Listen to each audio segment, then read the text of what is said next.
I spent 20 years building an empire to keep my enemies out, only to realize I'd been sleeping next to the one who was going to end it all. Her fingers were trembling as she slid a crumpled slip of paper across the mahogany desk.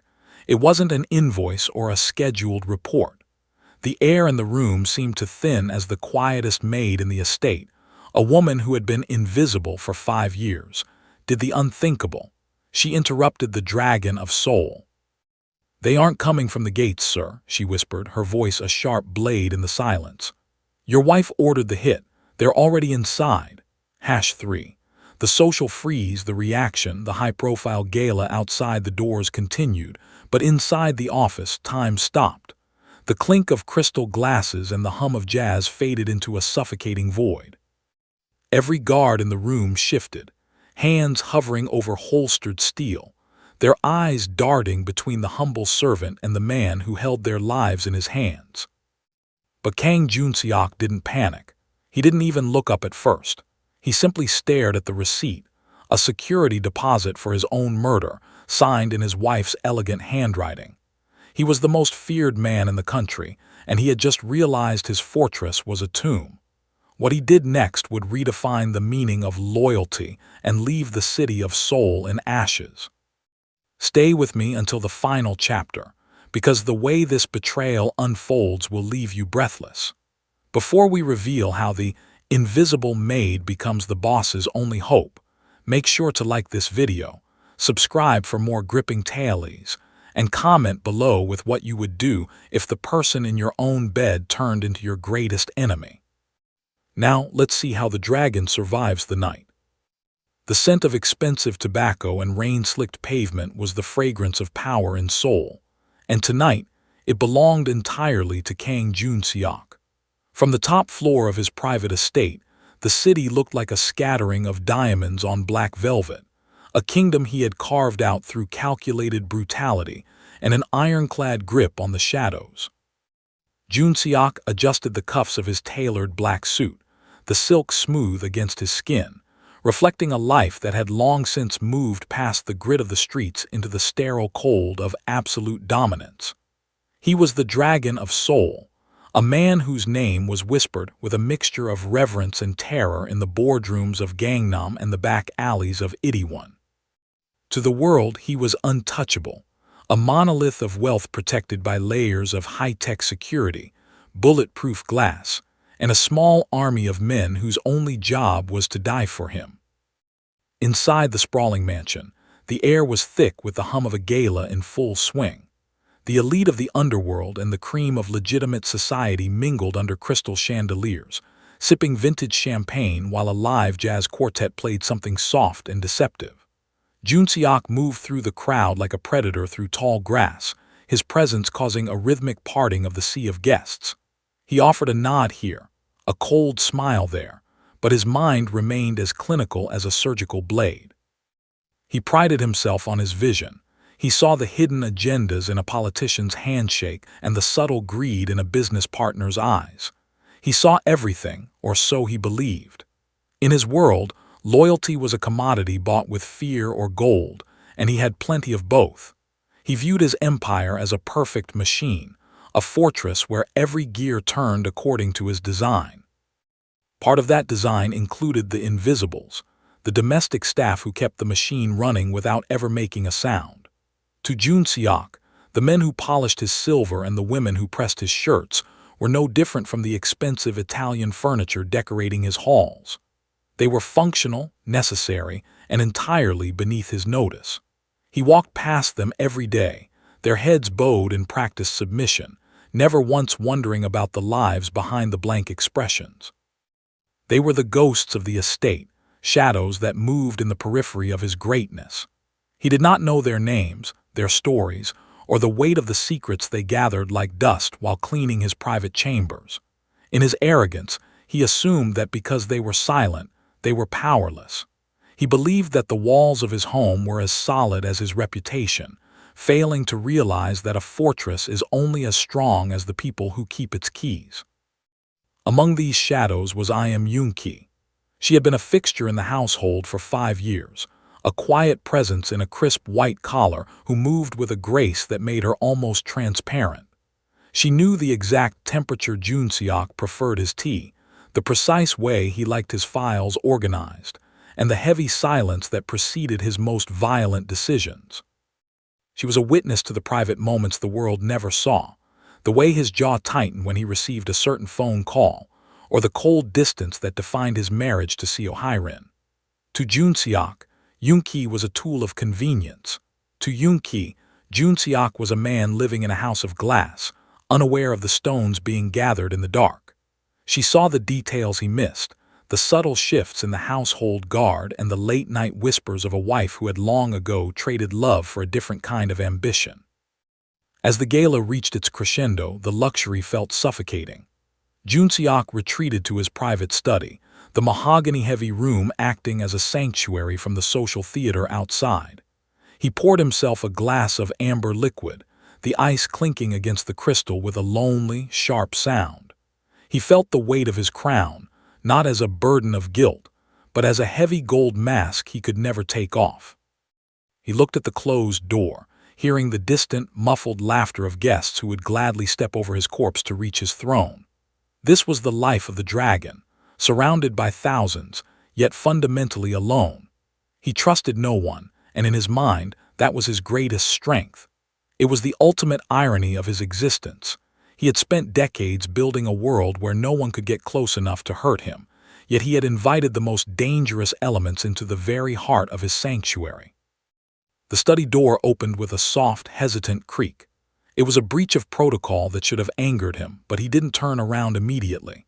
He expected a guard, or perhaps his wife, coming to remind him of his duties as a host.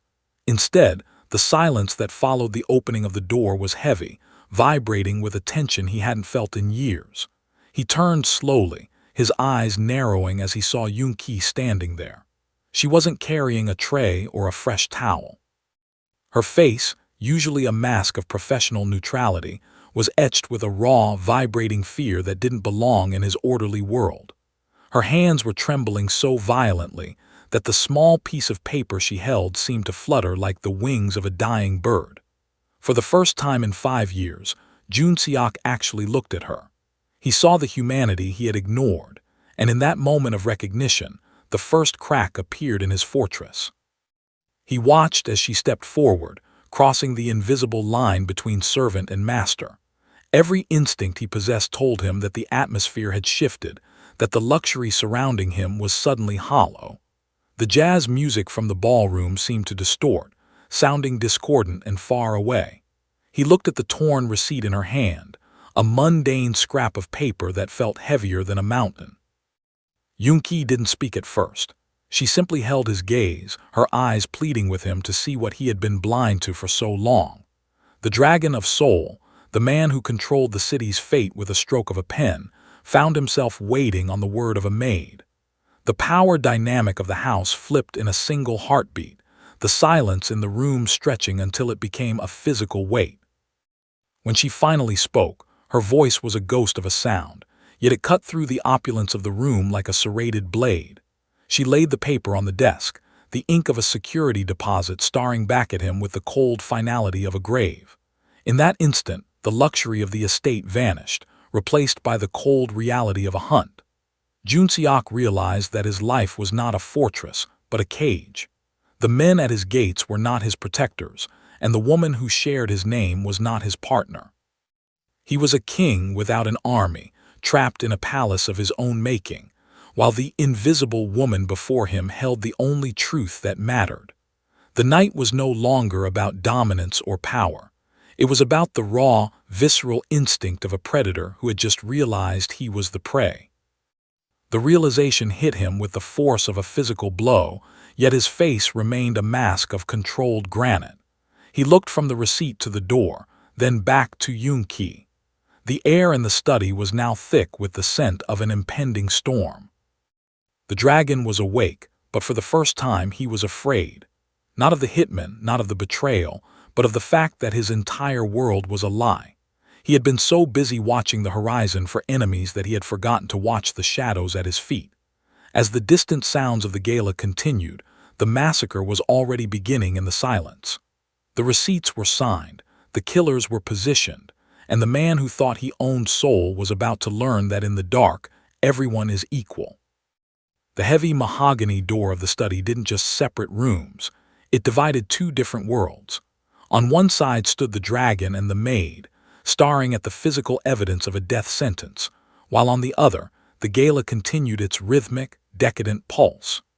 Junseok felt the ice of the realization settle into his marrow, but his gaze drifted toward the large glass partition that overlooked the grand ballroom below. There, amidst the swirl of tuxedos and the glitter of diamonds, he found the source of the rot. Seo Hyrin stood near the center of the floor, a vision in blood-red silk that seemed to burn against the monochromatic elegance of the estate. She was his wife of 7 years, the woman who had helped him consolidate his power with her own brand of social lethargy. Yet as he watched her now, she looked like a complete stranger. She was the red shadow, a silhouette of betrayal etched against the backdrop of his waning empire, moving with a grace that masked a lethal intent. Hyrin did not look like a woman who had just signed her husband's life away. She held a flute of champagne with a steady, practiced hand, her posture impeccable as she leaned in to whisper a joke to the wife of a high-ranking prosecutor. From this distance, she appeared to be the perfect consort, the stabilizing force behind the throne. But Junseok, now armed with the truth, saw the cracks in the porcelain. He noted the way her eyes never quite reached a smile, remaining as cold and vacant as the depths of the Han River. She moved with a strange, predatory detachment, her gaze constantly flickering toward the security details stationed at the exits. Every tilt of her head and every adjustment of her ruby necklace felt like a signal, a calculated beat in a countdown that only she could hear. She had spent years playing the role of the devoted partner, but the mask was beginning to slip in the heat of her impending victory. The distance between them had grown so gradually that Junseok hadn't noticed when the silence of their marriage had turned from comfortable to corrosive. They had built a life on the foundations of ambition rather than affection, a partnership of convenience where secrets were the only currency they truly shared. Hyrin had always been an enigma, a woman who kept her true thoughts tucked away in the locked drawers of her mind. She had a way of looking at him that felt like an appraisal, as if she were constantly measuring the weight of his crown against the effort it took to support it. Her coldness was not a lack of emotion, but a concentrated form of it, a resentment that had been allowed to fester in the shadow of his overwhelming presence. To the world, she was the dragon's wife. To her, he was the obstacle that stood between her and the absolute autonomy she craved above all else. As the jazz music shifted into a more frantic, upbeat tempo, Hyrin turned her head slightly, her eyes meeting Junseok through the glass. For a heartbeat, the air between them seemed to crackle with an unspoken declaration of war. She didn't look away, nor did she flinch. Instead, she offered him a slow, deliberate toast, raising her glass in a gesture that felt more like a burial rite than a celebration. In that look, he saw the secret she had been carrying, a profound, bone-deep hatred that had surpassed any sense of loyalty or shared history. She wasn't just killing him for power or money. She was killing him to erase the very memory of his touch. The red dress wasn't just a fashion choice. It was a warning, a visual manifestation of the blood that was about to be spilled on the white marble floors of their home. Junseok felt a surge of cold fury, but it was tempered by a strange sense of admiration for her ruthlessness. He had taught her too well. He had shown her how to identify a weakness and strike without hesitation, and now she was using his own lessons to dismantle him. He realized that while he had been focused on expanding his influence across the city, Hyrin had been focused on the microgeography of his downfall. She had mapped out his routines, compromised his men, and turned his sanctuary into a kill zone.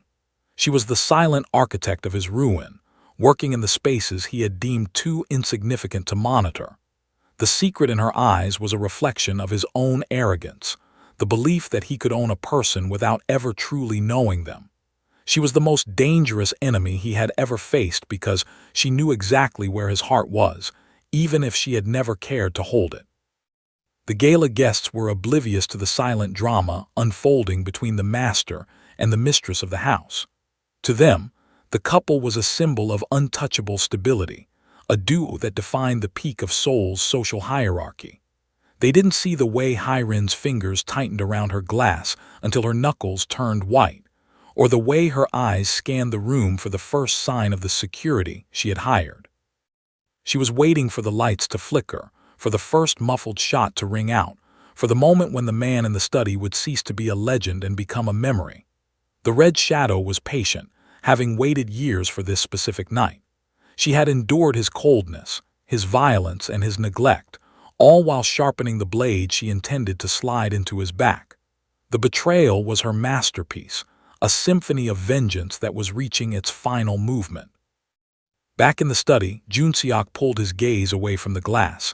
The image of the woman in red burned into his retinas. The room felt smaller now, the walls closing in as the reality of her proximity set in. She was just 100 feet away, surrounded by people who would turn on him the second she gave the word. The perfume she wore, a scent he once found intoxicating, now felt like a floral shroud. He looked at Yoon-ki, who was still standing by the desk, a silent witness to his internal collapse. The maid and the wife represented the two poles of his existence, the one he had ignored who was trying to save him, and the one he had elevated who was trying to destroy him. The irony was a bitter pill, one that he had to swallow quickly if he wanted to survive the next hour. Hyrin's distance was no longer just emotional, it was tactical. By staying in the center of the crowd, she had the perfect alibi and the perfect vantage point to watch the spectacle. She had weaponized her femininity and her status, turning herself into a distraction while the real threat moved through the servant tunnels and the darkened corridors. She was the commander of an invisible army, and her weapon was the very luxury he had provided for her. Every diamond on her neck was a bribe, and every silk thread of her dress was a thread in the web she had spun around him. The Dragon of Seoul was finally seeing the Red Shadow for what she was, a reflection of his own darkest traits, turned back upon him with a precision that was as beautiful as it was terrifying. The clock on the mantel ticked with a heavy, metallic finality. Junseok knew that he couldn't stay in the study much longer. To remain still was to wait for the end. He had to move, but every exit was a gamble and every face was a potential executioner. He looked back at the ballroom one last time. Hyrin was no longer looking at him. She was laughing at something the prosecutor's wife said, her head tilted back in a display of carefree joy that made his skin crawl. She was already living in the world after him, a world where the dragon was dead and the Red Shadow reigned supreme. The secret in her eyes was no longer a secret, it was a promise. And as the first guest began to head toward the coat check, the predator in the red dress prepared to close the trap. The silence in the study was no longer the empty quiet of a sanctuary. It had become a heavy, pressurized vacuum that made every breath feel like a struggle. Junseok stood motionless, his eyes fixed on the small, tattered piece of paper that lay on his desk like a fallen leaf from a poisonous tree. Yoon-ki remained before him, her stature small but her presence suddenly monolithic. The air between them vibrated with the weight of the unspoken, a bridge of truth built over 5 years of mutual invisibility. For the first time, the Dragon of Seoul felt the precariousness of his position. Realizing that his life was currently balanced on the courage of a woman he had never bothered to truly see, he looked at her hands, still trembling but held with a newfound resolve, and then he looked back at the receipt. It was a mundane object, a simple transaction record from a boutique security firm, but the handwritten notations in the margins were a map of his impending execution, written in the elegant, cursive script of his wife. Yoon-ki took a shallow, shaking breath, finally breaking the silence that had defined her tenure in the house. Her voice was low, a jagged whisper that carried more authority than the roars of the men Junseok usually commanded. She began to speak, not as a servant, but as a survivor detailing the mechanics of a tragedy. She explained how she had found the receipt tucked inside a discarded fashion magazine in the master suite, a rare lapse in Hiren's otherwise perfect discipline. It wasn't just a bill for extra bodyguards. It was a security deposit paid to a shadow organization known for orchestrating accidents that looked like natural disasters or chaotic robberies. The date of the final payment was marked for tonight, timed to coincide with the climax of the gala when the house would be at its loudest and the security protocols at their most distracted. Yoon-ki's words fell like stones into a still pond, each one creating ripples of realization that dismantled Jun-seok's sense of safety. She revealed the depth of the rot that had set into his household, describing the whispered hushed conversations she had overheard in the pantries, and the strange men she had seen entering the estate through the service gates under the cover of the guest arrivals. Hiren had not acted alone. She had systematically subverted the very foundations of his protection. The maid spoke of the head of his security detail, a man Jun-seok had trusted for a decade, and how he had been seen receiving a heavy envelope from the mistress in the rose garden just 3 nights ago. The betrayal was absolute, a comprehensive restructuring of his world, where the predators were already sitting at his table. As she spoke, the mundane details of the household, the timing of the tea service, the rotation of the laundry, the cleaning of the vents, revealed themselves as the tactical windows through which the assassins would strike. Jun-seok listened, his mind working with the cold, mechanical speed of a high-stakes gambler. He checked the gold watch on his wrist, the ticking of the second hand sounding like a hammer against an anvil. The gala was scheduled to end in less than an hour, which meant the window for the accident was rapidly closing. He looked at the receipt again, noticing the specific room numbers scribbled on the back, points of entry that bypassed the electronic sensors. Yoon-ki's gift of truth was a double-edged sword.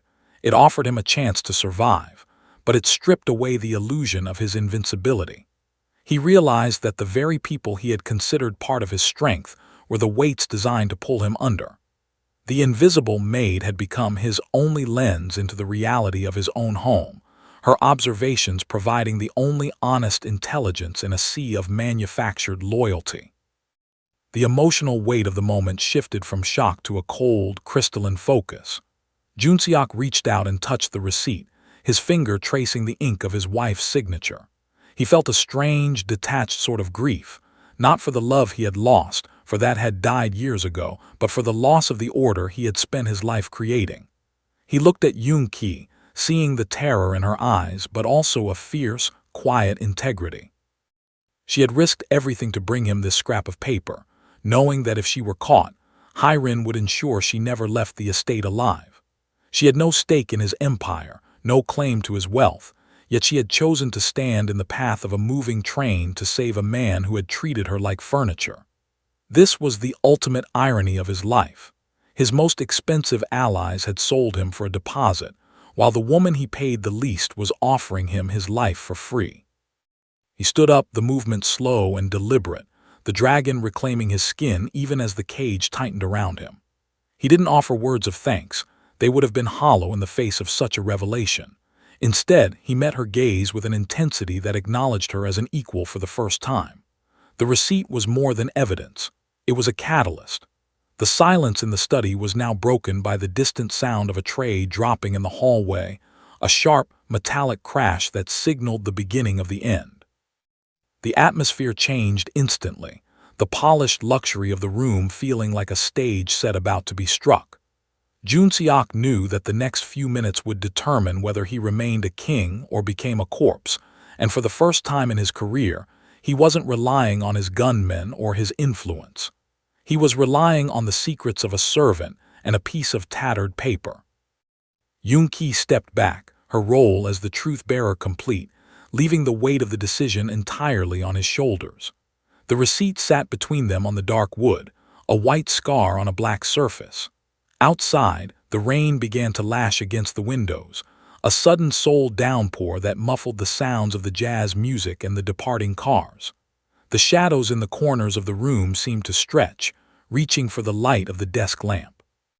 Jun Seok folded the receipt and tucked it into his breast pocket, the paper resting right against his heart. The gift of truth was a heavy one, and the price of it was about to be paid in blood. He turned toward the door, his jaw set in a line of iron, prepared to walk back into the lion's den of his own creation. The transition from the warmth of the study to the cold reality of the hallway felt like stepping into an ice bath. Every shadow now held a shape, and every footstep in the distance sounded like a threat. He looked at Yoon-ki one last time before she disappeared back into the service corridors, her form blending into the darkness as she resumed her invisible status. But the silence was different now. It was the silence of a fuse burning toward a crate of dynamite. The receipt was the spark, the maid was the witness, and the dragon was finally ready to burn his own house down to kill the snakes inside. As he walked toward the ballroom to find his wife, he realized that the most dangerous thing in the world wasn't a bullet or a blade. It was the truth, delivered by a trembling hand in a house full of lies. The transition from the hushed tension of the study to the vibrant, artificial warmth of the ballroom was like walking into a trap that had already sprung. Jun Seok moved through the threshold, the receipt in his pocket feeling like a hot coal against his chest. The jazz quartet was playing a frantic, syncopated rhythm that seemed to mimic the racing of his pulse. Under the blinding brilliance of the crystal chandeliers, the guests were still laughing, their faces flushed with wine and the arrogance of the elite. But as Jun Seok's gaze swept the room, the filter of his old life dropped away. He no longer saw friends, colleagues, or subordinates. He saw targets and traitors. He spotted the head of his security detail, Min-ho, standing by the east exit, his hand resting too casually on his belt, his eyes avoiding the balcony where the dragon now stood. The air was thick with the scent of lilies and expensive perfume, but beneath it, Jun Seok could smell the metallic tang of ozone and the sharp, dry scent of fear. He began to descend the grand marble staircase, each step a deliberate provocation. In the center of the floor, Hyrin was a splash of violent crimson, her back turned to him as she accepted a light for her cigarette from a man Jun Seok didn't recognize, a guest, whose suit fit too tightly over shoulders built for combat. The moment his foot hit the final step, the atmosphere changed. It wasn't a loud noise that signaled the shift, but a sudden, unnatural stillness that rippled outward from the edges of the room. The servers stopped moving. The laughter died in throats that were suddenly constricted. Hyrin turned slowly, her eyes meeting his with a look of predatory expectation. She didn't smile this time. The mask of the dutiful wife had been discarded in the study. She simply watched him, her glass raised in a final, silent toast to a dead man walking. Then the world went black. It wasn't the flickering brownout of a faulty grid, but the absolute, suffocating darkness of a cut line. The music died mid-note, leaving a silence so heavy it felt physical. For a heartbeat, the only sound was the collective intake of breath from 100 terrified people. Then, the screaming began. It was a jagged, primal sound that tore through the opulence of the estate, followed immediately by the rhythmic, mechanical clicks of safeties being disengaged and slides being racked. Jun Seok dropped low, his instincts taking over as he moved toward the shadow of a heavy velvet curtain. He didn't need light to know the geography of his own home. He had walked these floors in his mind 1,000 times. He heard the heavy thud of the main doors being barred from the outside, the metallic clang of the locks turning. The gala was no longer a party. It was a slaughterhouse. The emergency lights kicked in, but they offered no comfort. They cast a ghoulish, crimson glow over the room, turning the ballroom into a landscape of shifting shadows and distorted faces. The transformation was instantaneous. The guests, who had been sipping champagne seconds ago, now held suppressed submachine guns, their movements professional and synchronized. They weren't shooting wildly. They were clearing the room with a cold, surgical efficiency. Jun Seok saw Min-ho, the man he had trusted with his life, gun down 2 of the loyalist guards near the buffet line without a flicker of hesitation. The betrayal was a visceral, bloody reality. The high society elite scrambled like panicked livestock, their silks and satins tearing as they dove under tables, but the assassins ignored them. They were looking for one man and one man only. The dragon was the only prize that mattered tonight. Through the red haze of the emergency lights, Junseok saw Hyrin. She wasn't hiding. She stood by the fireplace, the flames casting long, flickering shadows across her face, making her look like a vengeful deity carved from stone. She was the anchor in the chaos, the calm center of the storm she had unleashed. Her eyes searched the darkness, looking for the spot where he had disappeared. She knew he wouldn't die easily. She knew the dragon would fight until the last drop of blood was spent. A group of 3 hitmen moved toward the staircase, their weapons raised, checking the corners with practiced ease. Junseok reached into the folds of the curtain, his hand finding the hidden latch of a service panel. He wasn't going to fight them on their terms. If they wanted a hunt, he would give them a ghost. The first shots rang out, the muffled, coughing sounds of suppressed fire hitting the woodwork where he had stood seconds before. Splinters of expensive oak flew through the air like shrapnel. Junseok felt a cold, familiar clarity settle over him. The fear he had felt in the study was gone, replaced by the lethal, singular focus of a man who had nothing left to lose but his life. He watched as the hitmen fanned out, their silhouettes dancing in the red light. They were fast, but they were outsiders. They didn't know the secret pulses of the house, the way the floorboards groaned in specific spots, or the hidden veins of the servant tunnels that Yoon-ki had described. He was the master of this domain, and though his army had turned against him, the house itself was still his to command. He saw a movement to his left, a glint of steel in the dim light. One of the assassins was moving toward the curtain, his footsteps silenced by the thick carpet. Junseok waited, his breath shallow and controlled, his fingers coiled like springs. He thought of the receipt in his pocket, the evidence of the woman who had sold him, and the maid who had tried to buy him back. The irony fueled a sudden, violent surge of adrenaline. As the hitman reached for the velvet fabric, Junseok struck. It wasn't a cinematic struggle. It was a brief, brutal collision of bone and intent. He used the man's own momentum against him, driving a hidden blade into the soft tissue beneath the jaw before the man could even gasp. He caught the falling body, lowering it to the floor with a silence that was more terrifying than a scream. He took the man's weapon, a compact black submachine gun that felt heavy and cold in his hands. It was the first time in a decade he had held a gun with the intent to use it, and the familiarity was sickening. He looked back toward the center of the room. Hyrin was still there, but she was starting to look frustrated. The quick execution she had planned was turning into a vanishing act.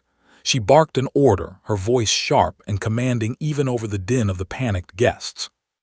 The hunters were beginning to realize that the dragon wasn't cornered, he was stalking them. The red light pulsated like a heartbeat, the rhythm of the house turning dark and predatory. Junseok stepped back into the service panel, the darkness swallowing him whole. The hunting ground was prepared, and the roles were starting to blur. In the crimson shadows of the Seoul estate, the most powerful man in the city had become a shadow himself. He wasn't running to save his empire. He was running to survive long enough to look his wife in the eye one last time. As he slipped into the narrow, lightless passage behind the walls, the sounds of the ballroom faded into a muffled, chaotic roar. He could hear the heavy boots of the men above him, the frantic commands of his betrayers, and the distant, haunting sound of the wind rattling the glass.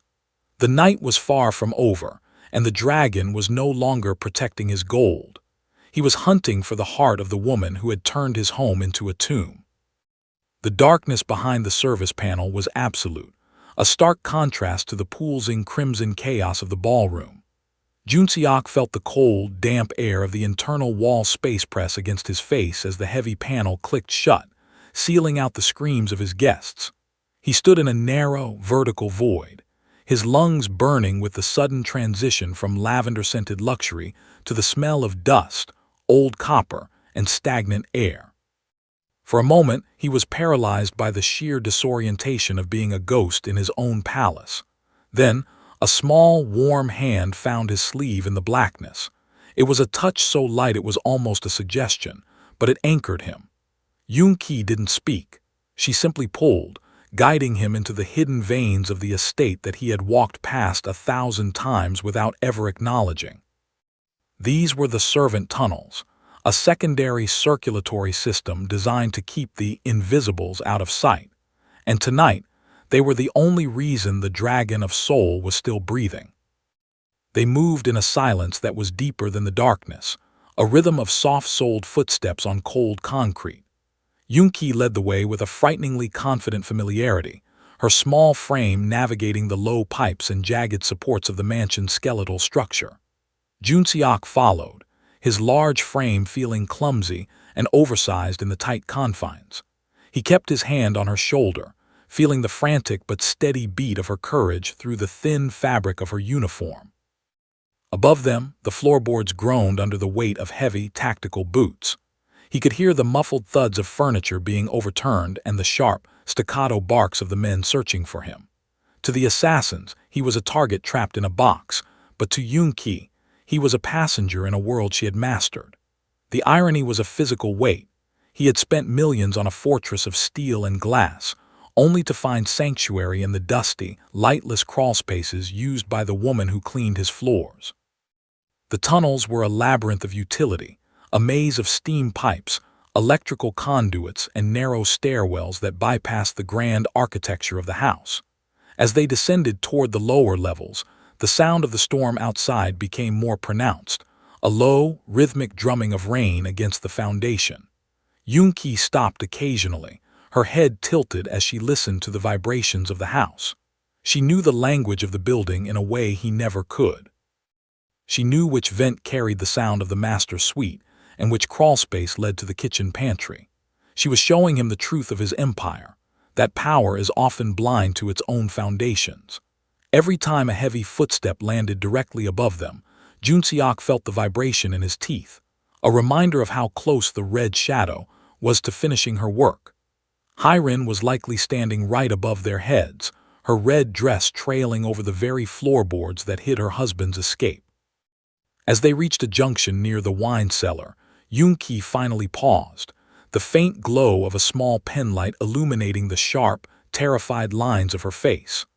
The light reflected off the black metal of the submachine gun Joon-seok still clutched, a jarring reminder of the violence they were fleeing. She looked at him, her eyes wide and wet with a fear that she was barely managing to contain. She whispered that the main tunnels were being watched, that she had seen the guests, positioning themselves at the service exits before the lights went out. The betrayal was even more surgical than he had imagined. Hyrin hadn't just cut the power, she had mapped the exits. They were in a race through the marrow of the house, trying to find a gap in a net that was tightening with every passing second. Joon-seok looked at the maid, seeing the dirt on her white collar and the smudge of grease on her cheek, and felt a sudden, fierce protectiveness that had nothing to do with his own survival. They pushed deeper into the vents, the air growing colder as they moved toward the outer walls. The narrowness of the passages forced them into a crawl, their knees scraping against the cold metal of the air ducts. It was a humiliating, visceral experience for a man who had spent his life looking down on the world from penthouses and balconies. He was literally in the gut of his own home, surrounded by the mechanical heart of his wealth, the hum of the climate control, the buzz of the servers, all of it now useless against the primitive reality of a hunt. Yoon-ki stopped at a small iron grate that overlooked the kitchen. Through the slats, they could see the red emergency lights reflecting off the stainless steel surfaces. Two men in tactical gear were moving through the industrial kitchen, their silenced weapons swept in wide, professional arcs. They were moving with a chilling patience, checking the walk-in freezers and the dry storage, their shadows long and distorted on the tile floor. Joon-seok watched them, his fingers tightening on the trigger of his stolen weapon. He could kill them both from here, but the sound would alert the entire house. He felt Yoon-ki's hand on his arm, a silent plea for restraint. She pointed toward a smaller, darker opening near the floor, an old coal chute from the original foundation of the estate that had been converted into a trash bypass. It was narrow, filthy, and led directly to the sub-basement where the old boiler sat. It was the one path that wasn't on the modern blueprints, a forgotten relic of the house's history. It was their only chance to circle back behind the lines, to turn the hunters into the hunted. Jun Seok nodded, the weight of the decision settling into his gut. He was no longer the dragon of soul. He was a man in the dirt, guided by a ghost, fighting for a tomorrow he hadn't earned. They slid into the chute, the descent a jarring, lightless blur of friction and soot. When they hit the bottom, the air was thick with the smell of wet stone and ancient coal dust. They were in the bowels of the mansion, a place where the luxury of the upper floors was a distant, unreachable memory. Yoon-ki scrambled to her feet, her breath coming in ragged gasps, but she didn't stop. She led him through the forest of rusted pipes, her hands moving over the valves and gauges with a frantic grace. She found a heavy iron door, hidden behind a stack of old crates, and heaved it open just enough for them to slip through. They were now behind the security perimeter, in the blind spot of the cameras and the guards. They had successfully navigated the hidden veins of the fortress, emerging not as victims, but as a silent, lethal infection within the enemy's own ranks. Jun Seok stood in the shadows of the sub-basement, his suit ruined, his hands stained black, and his heart beating with a cold, predatory rhythm. He looked at Yoon-ki, who was leaning against a damp wall, her chest heaving as she tried to catch her breath. She had done the impossible. She had led the dragon through the eye of a needle. Above them, the house continued to scream and thud, a dying beast under the knife of betrayal. But down here in the dark, the truth had finally found its footing. Jun Seok adjusted his grip on the submachine gun, the cold metal feeling like an extension of his own bone. The Maid had given him the gift of the tunnels, and now he was going to use them to reclaim his kingdom. The Red Shadow thought she had trapped him in the dark, but she had forgotten that the dragon was born in the shadows, and he was finally coming home. The sub-basement was a graveyard of old machinery and forgotten history, but for Jun Seok, it was a tactical vantage point he had never appreciated until his world caught fire. He stood in the damp shadows, the soot from the coal chute clinging to his tailored wool like a second, grittier skin. Beside him, Yoon-ki was a ghost of a girl, her breath hitching in the rhythmic, wet silence of the boiler room. The dragon's eyes were no longer those of a host. They were the eyes of a man who had stripped away the illusions of civility to find the raw, jagged truth underneath. He gestured for Yoon-ki to stay behind a rusted iron pillar, his fingers curling around the grip of the submachine gun with a lethal, practiced familiarity. Above him, the house groaned as if in pain, the vibrations of the betrayal upstairs traveling through the steel girders and into his very marrow. He needed to see the face of his failure, and he knew exactly where to find it. He moved toward the security substation, a hidden hub tucked behind the laundry facilities that monitored the internal service elevators. This was the nerve center for his private detail, a room that should have been his ultimate failsafe. As he approached the heavy steel door, he heard the low, unmistakable murmur of voices, voices that should have been barking orders to protect him, but were instead laced with the casual, terrifying calm of victory. Jun Seok pressed his back against the cold concrete wall, his heart slowing into a deep, predatory throb. He peered through the reinforced glass of the observation slit, and the sight that met him was a blade to the chest more piercing than any assassin's steel.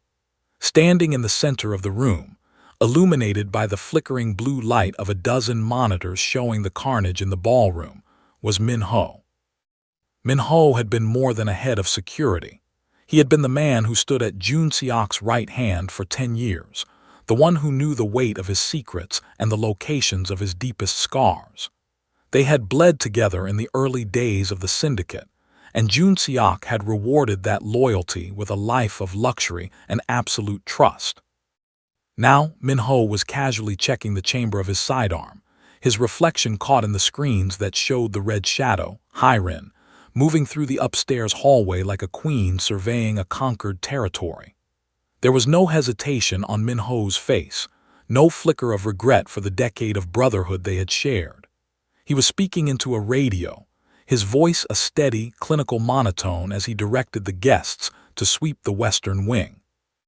He was orchestrating the death of his master with the same meticulous care he had once used to ensure his safety. The realization was a cold, crystalline poison.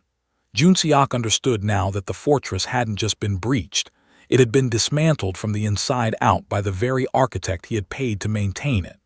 Minho wasn't just a participant, he was the primary facilitator, the one who had provided the codes, the schedules, and the psychological map of Junseok's habits. The dragon felt a surge of something hotter than rage, a profound, existential disappointment in the nature of men. He watched as Minho took a seat at the console, leaning back with a sigh of relief, as if a long and tedious shift were finally coming to an end. The lieutenant reached into his pocket and pulled out a heavy envelope, the same one Yoon-ki had seen in the rose garden, and tossed it onto the desk with a dull, heavy thud. It was the price of 10 years of loyalty, a stack of paper that had turned a brother into a butcher. Junseok didn't wait for a plan. The cold clarity that had sustained him through the tunnels hardened into a singular, violent purpose. He kicked the door open with a force that sent the lock shearing through the frame, the sound echoing through the small room like a thunderclap. Minho reacted with the speed of a professional, his hand diving for his weapon, but he froze the moment he saw Junseok standing in the doorway. The dragon was a terrifying sight, covered in cold dust, his eyes burning with a cold, unnatural light, and a submachine gun leveled at Minho's heart. The silence that followed was thick with the weight of a decade of shared history, now curdling into something foul. Minho's hand stayed hovered over his holster, his eyes darting to the monitors and then back to the man he had believed was already dead. 10 years, Minho, Junseok said, his voice a low, vibrating growl that seemed to come from the floorboards themselves. He didn't scream. The depth of the betrayal was too deep for noise. He stepped into the room, his shadow stretching across the blue-lit screens. Minho's face shifted, the initial shock settling into a hard, defiant mask of its own. He didn't beg for mercy, which Junseok almost respected. Instead, the lieutenant gave a small, bitter laugh, a sound that carried the weight of years of silent resentment. He told Junseok that loyalty was a luxury for men who already had everything, and that being a shadow to a dragon was just a slow way to disappear. He spoke of the money Hyren had offered, but more than that, he spoke of the chance to finally be the one holding the leash.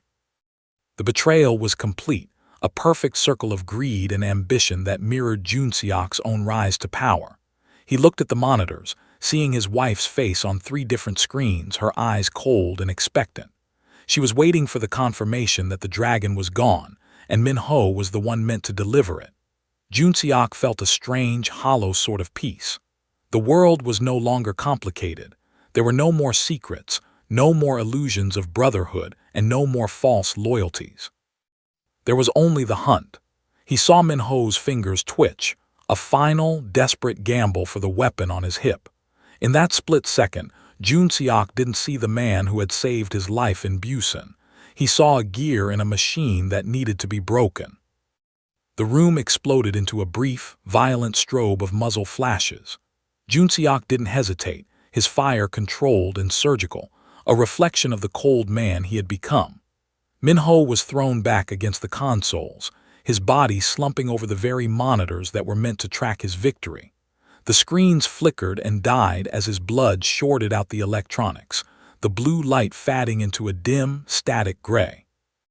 Junseok stood over the man who had been his brother, the smell of cordite and burnt plastic filling the small room. He didn't feel a sense of triumph, only a heavy, exhausting finality. He reached down and picked up the radio from the desk, his thumb pressing the transmit button. The static hissed for a moment before a voice came through, the sharp, impatient voice of Hyren. She was asking for an update, her tone demanding the finality she had paid for. Junseok looked at the dead man at his feet, and then at the door where Yoon-ki was waiting in the shadows. He didn't speak into the radio yet. He let the silence stretch, a cold message of its own that would travel up the wires and through the vents of the house. The dragon was no longer hiding in the tunnels, and the red shadow was about to learn that the only thing more dangerous than a compromised guard was a betrayed master with nothing left to lose. He turned toward the service elevator, the weapon in his hand feeling lighter now, his path finally clear. The silence following the gunfire in the security hub was absolute, a heavy shroud that seemed to swallow the hum of the dying machinery.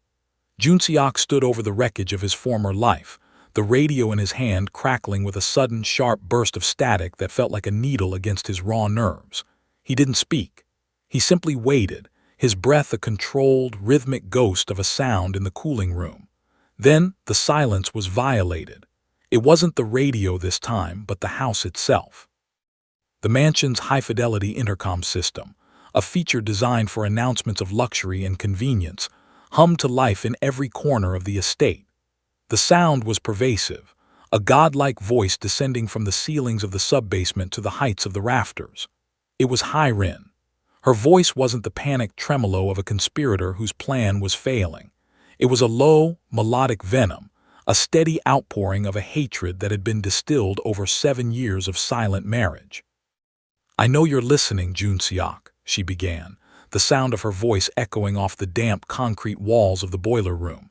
It was chillingly intimate, as if she were whispering directly into his ear while standing 1,000 miles away. "I heard the shots. I know you found Minho. Poor, greedy Minho. He was so easy to buy, but then again, you always did surround yourself with men who only understood the language of the price tag." There was a brief, sharp laugh that carried no humor, only a serrated edge of mockery. In the ballroom above, the survivors likely huddled in terror as the mistress of the house began her final monologue, but down in the dark, the words felt like physical blows. Junseok leaned against the cold metal of a console, his eyes fixed on the door where Yoon-ki stood, her small face pale and wide-eyed. He realized then that this was the moment Hyrin had truly been waiting for, not just his death, but the chance to finally speak without the shadow of his authority silencing her.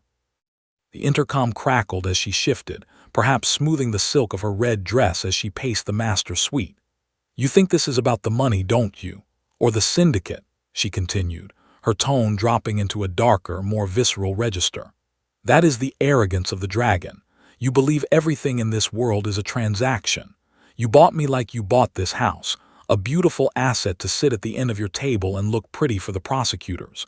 You never asked what I wanted, Junseok. You never wondered if the woman sharing your bed was suffocating under the weight of your ego.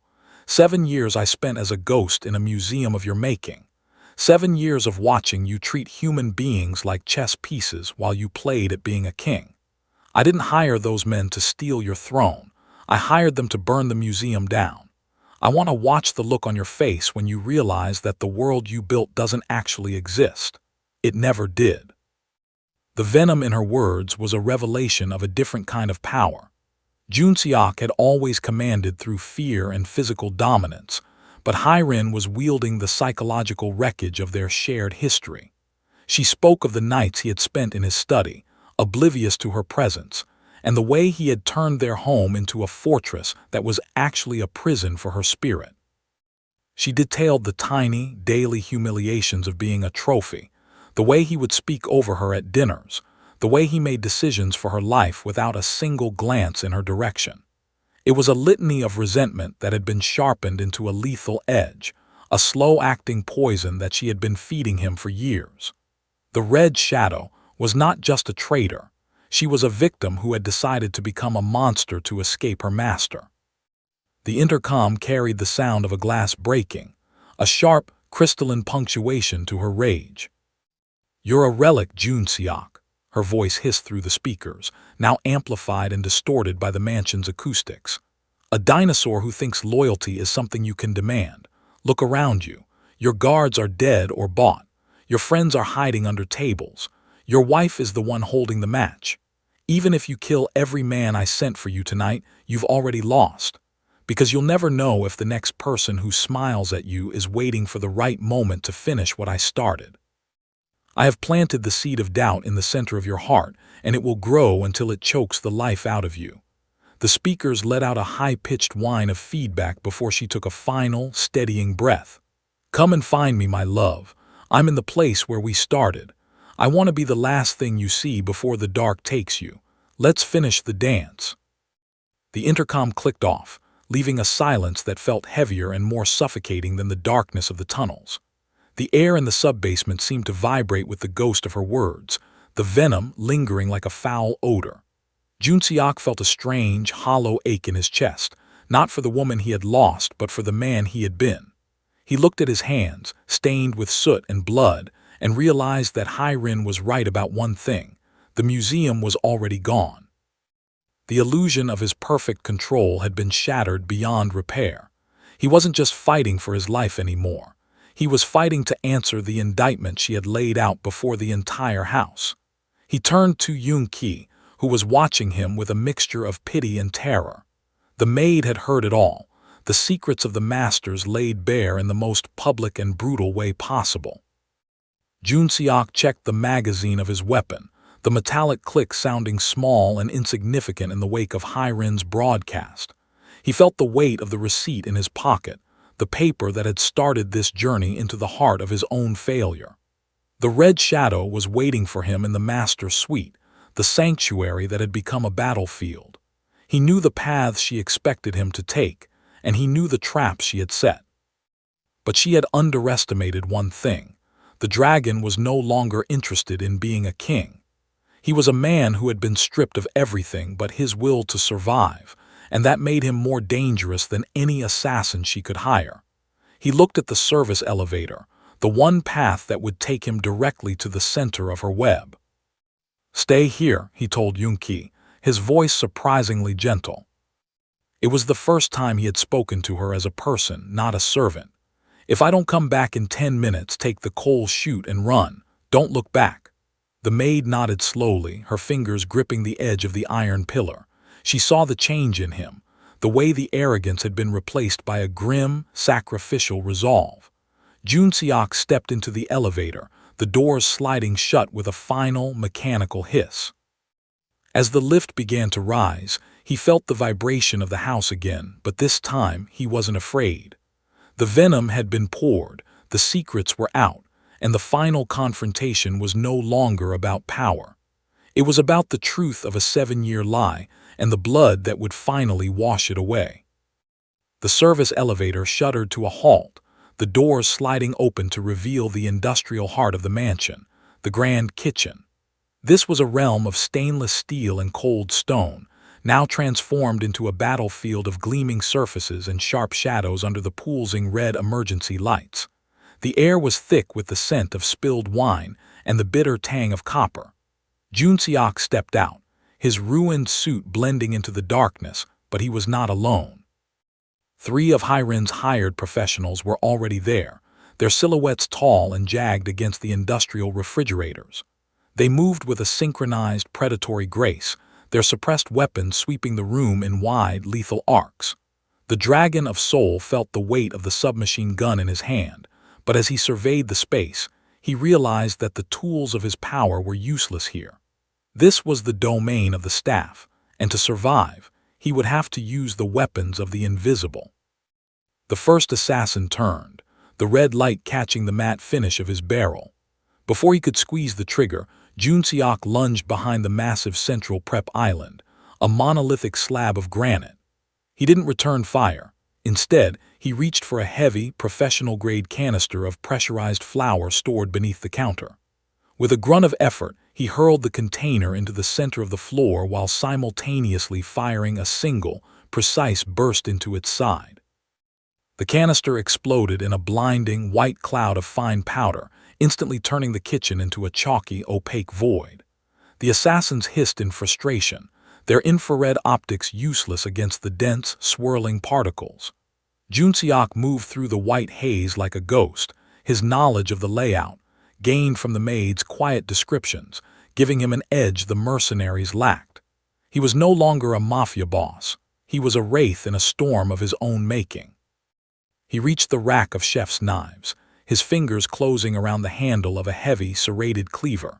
It felt more honest than the gun, a tool of labor turned into an instrument of survival. He heard the frantic footsteps of the first mercenary to his left, the man coughing as the flour filled his lungs. Junseok didn't hesitate. He swung the cleaver with a raw, visceral strength, the blade biting deep into the man's shoulder before he could raise his weapon. There was no glory in the movement, only the brutal efficiency of a cornered animal. The man went down with a muffled groan, his blood staining the white powder on the floor a shocking, vivid pink. The dragon didn't stop to savor the kill. He was already moving toward the second shadow, using the sound of a hissing steam valve he had kicked open to mask his own movements. The second assassin was smarter, backing away toward the walk-in freezer to gain a wider field of vision. But Junseok was faster. He grabbed a gallon of industrial degreaser from the cleaning station and slicked the floor in a wide arc before the man could plant his feet. As the mercenary slid, his balance betrayed by the chemical film, Junseok slammed a heavy copper pot against the side of the man's head. The metallic ring echoed through the kitchen like a funeral knell. The man collapsed into a heap of tactical gear and broken pride. The third killer, realizing the tide had turned, began firing blindly into the flour cloud, the muzzle flashes illuminating the white air in jagged, terrifying strobes. Bullets peppered the stainless steel cabinets, the sound of ricochets creating a chaotic, deafening symphony of destruction. Junseok stayed low, his cheek pressed against the cold tile, waiting for the rhythm of the reload. In that split second of silence, he struck. He didn't use the gun or the knife. He grabbed the high-pressure spray hose from the dishwashing station, the water heater still pumping at a scalding temperature. He aimed for the man's face, the jet of boiling water forcing a scream from the assassin's throat as he dropped his weapon to claw at his eyes. Junseok closed the distance in 2 strides, finishing the encounter with a final, heavy blow that sent the man crashing into a rack of crystal glassware. The sound of shattering glass was the only applause for the dragon's victory. He stood in the center of the wreckage, his chest heaving, his body covered in a mixture of flour, water, and blood. He looked at the tools of the kitchen, the pots, the knives, the cleaning fluids, and realized that the invisible world had more teeth than his empire ever did. He stood for a moment in the silence that followed, the red lights still throbbing like a headache. The kitchen was a ruin, a testament to the fact that no place was sacred and no one was safe. He felt a strange sense of clarity. He had survived the professionals not through superior firepower, but through the resourcefulness of a man who had finally stopped looking down on his surroundings. He picked up his submachine gun from the flour-covered floor, the black metal now ghostly white. He looked toward the double doors that led to the grand staircase, the path that would finally bring him to High Rin. The Red Shadow was waiting in the master suite, likely listening to the silence of her failed hunters. She had expected him to die like a king, with a bullet in his back and his dignity intact. She hadn't expected him to fight like a servant in the dirt. The adrenaline began to cool, replaced by a steady, icy determination. He checked the hallway through the small porthole window in the kitchen door. The gala was truly over. The ballroom was empty of guests, leaving only the dead and the dying in the red-tinted gloom. He thought of Yoon-ki, still hiding in the sub-basement, and the weight of the receipt in his pocket. The truth of the night was written in the scars on the kitchen walls and the blood on his hands. He was the dragon, but he was also a man who had been humbled by his own arrogance. As he pushed through the doors, the cleaver still gripped in his left hand and the gun in his right, he knew that the final confrontation would not be a battle of armies, but a reckoning of souls. The kitchen siege was over, but the master of the house was finally coming to collect the debt. He began the long climb up the grand staircase, his footsteps heavy and deliberate. The house felt different now, less like a fortress and more like a tomb. He could hear the wind howling through the shattered windows of the ballroom, a mournful sound that seemed to carry the voices of all the people he had failed. He didn't look back at the kitchen. He didn't look at the bodies of the men who had tried to kill him. He only looked up, toward the flickering light of the master suite where his wife sat in her red dress, waiting for the end of the world. The invisible tools had given him this chance, and he would not waste it. The dragon was rising from the ashes of his own home, and the fire he brought with him would leave nothing but the truth behind. The double doors to the master suite did not creak. They swung open with a heavy, expensive silence that felt like the closing of a tomb. Junseok stepped into the room, his presence a violent intrusion of soot, flour, and blood against the pristine ivory and gold of their private sanctuary. The air here was still, untouched by the frantic struggle in the kitchen or the carnage of the ballroom. It smelled of jasmine and the metallic tang of his own exhaustion. In the center of the room, framed by the floor-to-ceiling windows that overlooked the rain-lashed city, sat Seo Hairin. She remained in her red dress, her back to him, staring out at the flickering lights of Seoul as if she were watching the embers of a fire she had long ago ignited. She didn't turn when he entered. She didn't flinch at the sound of his heavy, rhythmic breathing or the metallic click of the submachine gun as he lowered it to his side. She was the picture of a queen awaiting her executioner, draped in the color of the blood they had both spilled to maintain their hollow throne. "The dragon finally returns to his cave," she said, her voice a low, melodic ripple that carried no trace of fear. She turned her chair slowly, her movements deliberate and graceful until she was facing him. Her eyes were wide and unnervingly bright, reflecting the red emergency lights that pulsed outside the door. She looked at his ruined suit, his stained hands, and the raw, jagged desperation in his eyes, and she smiled, a thin, brittle expression that didn't reach her cold gaze. "You look like the man I met 10 years ago, Junseok. Before the silk in the boardrooms turned you into a monument. There is a certain honesty in the way you bleed." She raised a glass of wine, the liquid a dark, bruised purple in the dim light, and took a slow sip.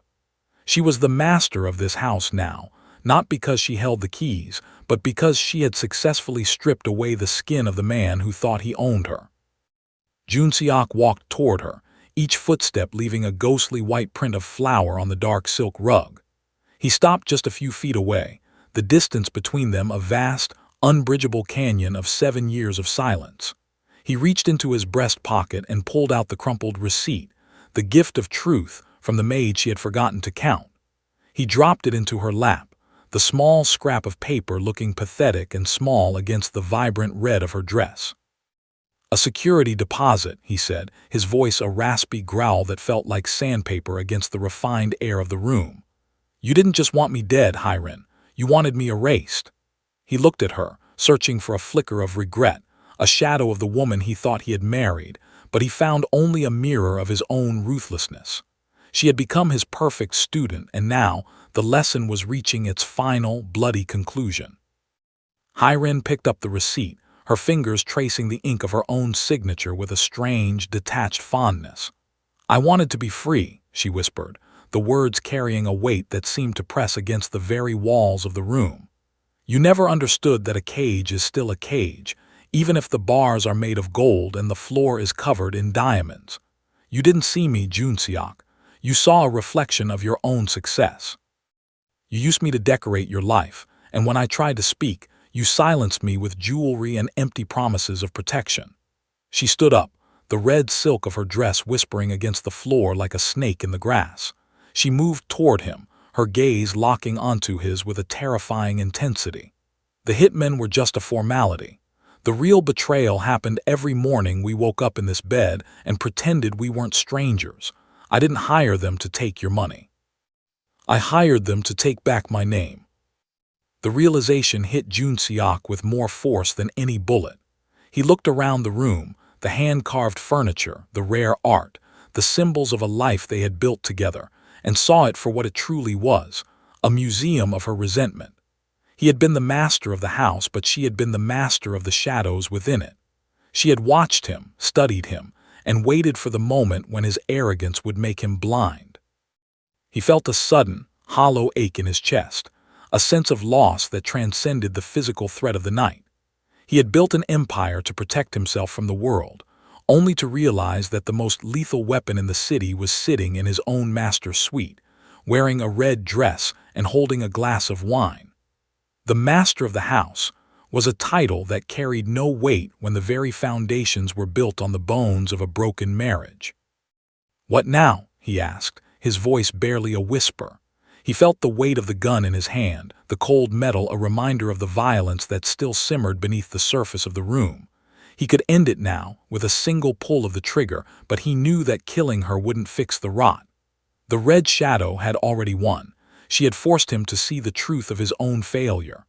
Hyrin looked at him, her expression softening into something that looked almost like pity. She reached out and touched his cheek, her fingers cold and steady. "Now we finish it," she said, her voice a soothing, lethal balm. "The house is falling, Junseok. The guards are dead, the guests are gone, and the dragon is alone. You can kill me and you can reclaim your throne, but you will always be looking over your shoulder for the next woman in a red dress." She stepped back, the fire in her eyes dimming into a cold, professional detachment. She had said everything she needed to say. The years of resentment had been poured out, the secret had been revealed, and the power dynamic of the household had been irrevocably flipped. Junseok stood in the center of their betrayal, the master of a ruined house, realizing that the most dangerous enemies really do share your bed. He looked at the receipt on the floor, the paper that had saved his life but destroyed his world. Outside, the storm continued to rage, the rain lashing against the glass with a fury that matched the turmoil in his heart. The night was reaching its climax, and the dragon was finally ready to face the consequences of his own creation. He wasn't just a boss anymore. He was a man standing in the wreckage of a 7-year lie, prepared to make the final choice. The silence in the suite was broken only by the distant, muffled sound of a siren in the city below. The world outside was moving on, oblivious to the tragedy unfolding in the heights of the estate. Junseok looked at Hyrin, the woman who had weaponized his secrets against him, and felt a strange sense of finality. The Red Shadow had done her work, and now the only thing left was the price of treason. He gripped the weapon one last time, his mind flashing back to the maid in the sub-basement and the truth she had brought him. He was the master of the house, but the house was on fire, and he was the one who had provided the tinder. As he stepped toward her, the red emergency lights pulsed one last time, casting their long, bloody shadows across the room. The silence in the master suite was no longer the hushed stillness of a sanctuary. It had become the heavy, suffocating atmosphere of a courtroom where the sentence had already been passed. Junseok stood before Hyrin, the submachine gun hanging loosely at his side, its barrel still warm from the carnage in the kitchen. He looked at his wife, the woman who had transformed from a partner into a parasite, and felt a chilling, absolute detachment. The rage that had fueled his climb through the servant tunnels and his desperate struggle in the kitchen had burned away, leaving only the cold, hard logic of a man who had built an empire on the necessity of survival. Hyrin remained motionless, her chin tilted upward in a final gesture of defiance. The red silk of her dress pooled around her feet like a widening stain of blood. She was waiting for the roar of the dragon, for the violent outburst that would justify her hatred, but Junseok was done with noise. He was the boss of the most powerful syndicate in Seoul, and he knew that the ultimate price of treason was never paid in a moment of passion, but in the calculated weight of the aftermath. He reached into his pocket and pulled out his phone, the screen cracked but functional, and dialed a number he hadn't used in years. It was the direct line to the cleaners, a specialized unit within his organization that existed outside the standard chain of command, men who answered only to him and moved with the silence of the grave. As the line connected, Hyrin's eyes flickered with the first genuine spark of uncertainty. She had prepared for his anger, but she hadn't prepared for his clinical efficiency. Junseok spoke 3 words into the receiver: his location, the status of the house, and the name of the woman standing before him. He didn't look away from her as he spoke, his voice a flat, emotionless monotone that seemed to drain the remaining warmth from the room. He was handing her over to a system she thought she had successfully dismantled, proving that a true king never relies on a single wall for his protection. "You thought you could buy the world I built," Junseok said, his voice cutting through the hum of the city rain like a serrated blade. "But you only bought the surface. You bought the guards who wanted money and the killers who wanted fame. You didn't buy the roots, Hyrin. You didn't buy the debt that these men owe me for the lives I've given them." He stepped closer, the smell of cordite and wet wool filling the space between them. He saw the realization dawn in her eyes, the terrifying understanding that her victory was merely a temporary lapse in his dominance. She had struck at the man, but she had failed to kill the machine. The price of treason was not just death, it was the total and systematic erasure of everything she had tried to achieve. He wasn't going to kill her in this room. That would be too simple, too merciful for the depth of her betrayal. Hiren's glass slipped from her fingers, shattering on the ivory floor, the dark wine splashing against the hem of her red dress. The sound was a sharp, final punctuation to her ambition. She looked at the door, expecting her mercenaries to burst through, but she knew in her heart that they were already gone, either dead in the kitchen or fleeing into the night as the dragon's real army descended upon the estate. The silence of the house was now her enemy. She had weaponized the invisibles and the shadows, but Jun Seok was the one who truly owned the dark. He watched her as the defiant mask finally crumbled, replaced by a raw, naked terror that was far more satisfying than any plea for forgiveness. She had wanted to see the look on his face when his world collapsed, but instead, she was forced to watch the steady, methodical reconstruction of his authority. He turned his back on her, a final act of dismissal that carried more weight than a bullet. He walked toward the balcony, looking out at the rain-slicked sprawl of Seoul. Below, the first of the black sedans were pulling into the driveway, their headlights cutting through the gloom like the eyes of deep-sea predators. The cleaners had arrived. They would move through the house with surgical precision, removing the bodies, scrubbing the blood from the marble, and ensuring that the events of this night remained a whispered legend rather than a public scandal. Hiren would be taken away, not to a prison or a grave, but to a place where the world would never hear her voice again. She had wanted autonomy, and Jun Seok was going to give her a silent, empty eternity of it. This was the cold, final decision of a mafia boss who had realized that loyalty cannot be bought, but betrayal must be made too expensive to survive. He felt the weight of the night pressing down on his shoulders, the exhaustion finally threatening to break his composure. But he didn't falter. He thought of Yoon Ki, still waiting in the sub-basement, the one person who had stood by him for no price at all. The contrast between the maid's integrity and his wife's treachery was a lesson he would carry into the new world he was about to build. He had spent his life looking for enemies outside his gates, never realizing that the most dangerous rot was the one he had invited into his bed. The red shadow was being extinguished, and as the heavy footsteps of his men echoed in the hallway outside, Jun Seok felt a strange, grim sense of peace. The museum was indeed burning, just as Hiren had wanted, but the dragon was walking out of the fire with a clearer vision than he had ever possessed. As the door to the master's suite was kicked open by his men, Jun Seok didn't turn around. He heard the muffled scuffle as they seized Hiren, the sound of her silk dress tearing as she was led away. He didn't listen to her final, desperate curses or the way her voice broke as the reality of her fate settled in. He simply watched the rain, the cold water washing the soot and flour from the glass. The price was paid. The treason was settled. The estate was once again under the control of its master, but it would never be a sanctuary again. It was a fortress now, and the dragon would never sleep with his eyes closed again. He closed his eyes for a single second, letting the weight of the betrayal sink into his soul, and then he turned to face the morning. The transition from the chaos of the night to the cold order of the dawn was beginning. Jun Seok stepped away from the window, his eyes meeting those of his lead cleaner, a man whose face was as blank as a fresh sheet of paper. No words were exchanged. None were needed. The boss pointed to the floor, to the receipt that still lay near the shattered wine glass. It was a piece of trash now, a discarded remnant of a failed coup. He walked out of the room, leaving the wreckage of his marriage behind him, and headed toward the service elevator.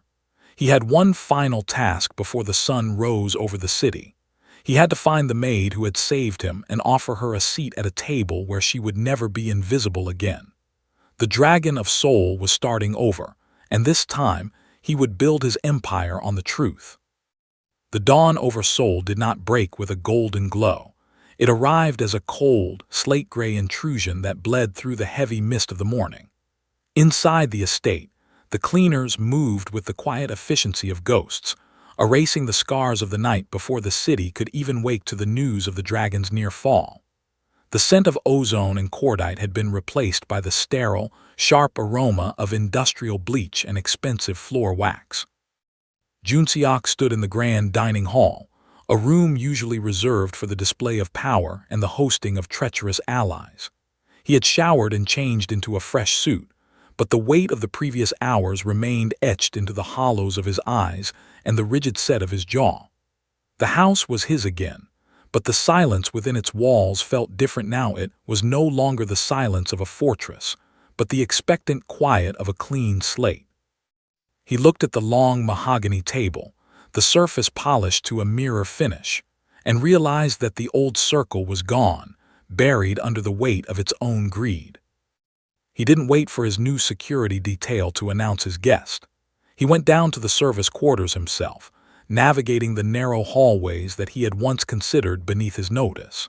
He found Yoon-ki in the small staff lounge, her uniform still stained with the soot of the coal chute, her hands wrapped tightly around a ceramic mug of tea.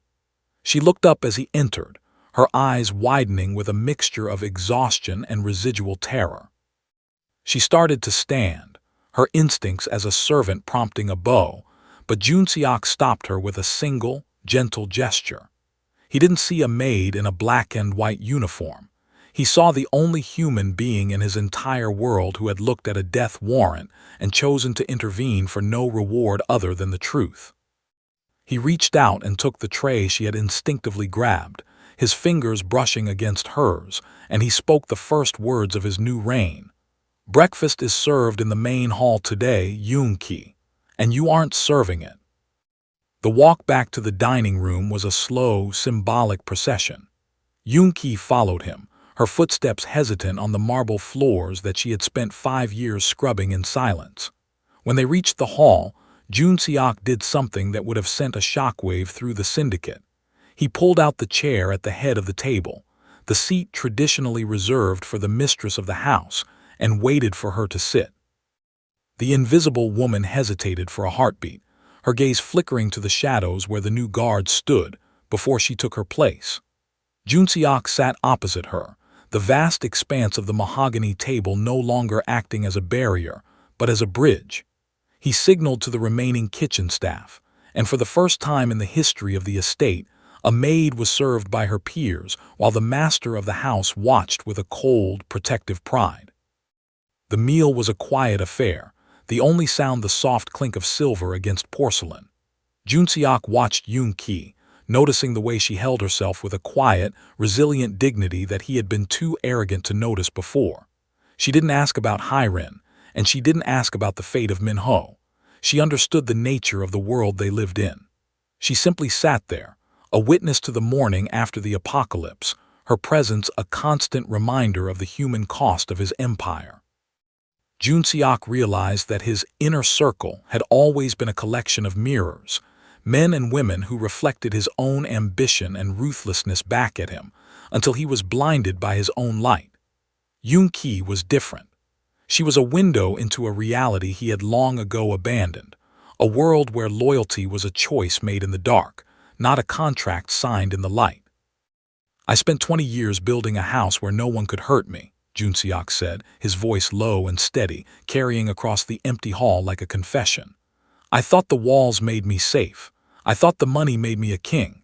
But the only person who actually protected me was the one I never bothered to thank." He looked at her directly, his gaze a raw, unfiltered acknowledgement of her worth. He told her that from this day forward, her role in the house was over. She would no longer be a ghost in the hallways or a shadow in the pantry. He offered her a position as his primary advisor on the human details, the eyes and ears of a kingdom that had nearly collapsed because its king had forgotten how to look at people. He wasn't just giving her a job, he was giving her a voice in a world that had tried to keep her silent. Yoon-ki looked at the vast room, the crystal chandeliers reflecting the dim morning light. And then back at the man who had been her master. She saw the dragon, but she also saw the man who had crawled through the dirt of his own home to survive. She didn't smile, but the tension in her shoulders finally began to dissolve. She accepted the offer not out of greed, but out of a shared understanding of the scars they both carried. They were the survivors of a 7-year lie, the only two people left standing in a house of cards. The new inner circle was small, consisting of a betrayed mafia boss and a maid who knew too much, but it was built on a foundation of truth that was stronger than any steel or concrete. The dragon of soul was no longer alone in his cave. He had found a partner who knew the value of the shadows. As the sun finally began to burn through the soul mist, Junseok stood up and walked to the window. Below, the city was waking up, unaware that its most powerful figure had been dismantled and rebuilt in a single night. He could see the black sedans of his loyalists patrolling the perimeter, a new army for a new era. But more importantly, he could see his reflection in the glass, a man who was no longer looking for enemies on the horizon, but was finally paying attention to the details at his feet. He turned back to the table, where Yoon-ki was still sitting, her tea steam rising in a thin, peaceful plume.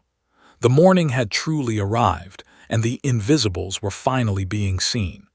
The price of the betrayal had been high, but the reward was a clarity that no amount of gold could ever buy.